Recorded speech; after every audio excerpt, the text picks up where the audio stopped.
Please welcome Clouchete1.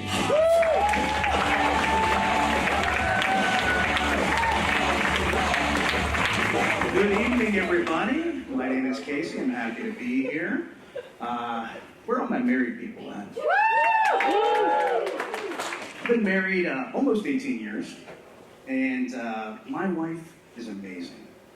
She's my rock. And I don't say that lightly. I say it because she's sitting over there. The thing you gotta know about my wife is she's a cop. Yeah, it makes for some interesting times. I tried to use it to my advantage recently. I tried to spice things up in our marriage a little bit. So let's do a little role playing. I said, honey, go put your uniform on and meet me in the bedroom. She said, okay. That's actually a pretty good impression of my wife, if you know her.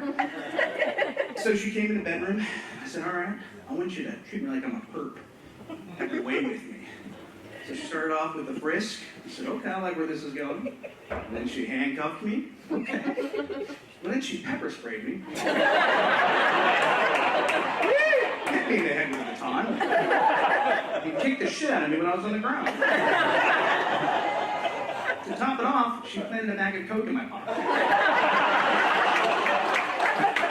I didn't know she had a cute little pet name for me, but apparently it stopped resisting scumbag. So of course I took the test to be a cop. And I made it to the polygraph test and the lie detector test. It was like 45 questions. At the end of it, the examiner said, well, Casey, showing signs of deception in one of the answers you gave, which was surprising. I'd lied on every question. I said, which one? He said, the one about have you ever paid for sex?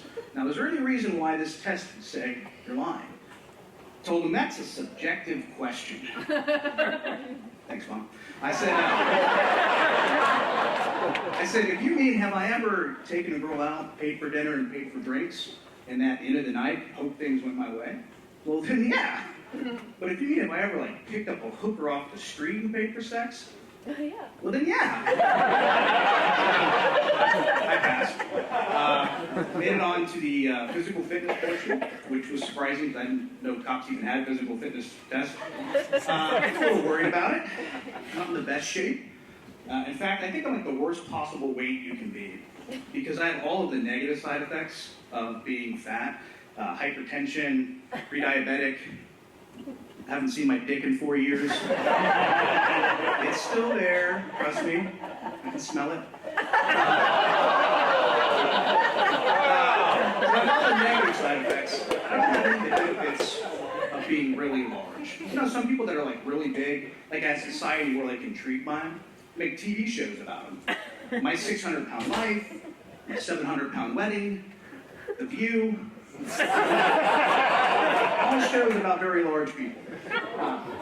No one's going to tune in to watch Casey's 270-pound struggle. Me going to Buffalo Wild Wings 3 times a day. Eating donuts off my wife's nightstick.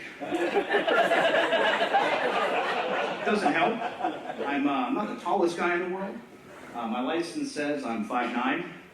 Because you can put down whatever you want on it, they don't protect. Realistically, I'm 5'8" and 2/5 Jack. I used to be real intimidated about tall women. I feel real insecure about my height. And then I did a little research, and I found that actually the average height of an adult male is 5'4". In Guatemala. Polishing up the Duolingo, I'm going to give that a shot. Hey, before I go, let me tell you what happened at work on Friday. A new guy started, Kyle. And the thing about Kyle is, he's 5 inches shorter than me. And it is amazing. I'm no longer the short guy at work. And I was super passive aggressive with him. I was like, hey Kyle, welcome aboard, rubbing the top of his head. I said, hey, you're the low man on the totem pole now. I called in the boss's office. Okay, sir, are you bullying Kyle? So, little Kyle had to come to the boss. He can't fight his own battle. Casey, Kyle's 10 years old. Yeah, it turns out it was Bring Your Kid to Work Day. That's all I got, guys. Thank you very much.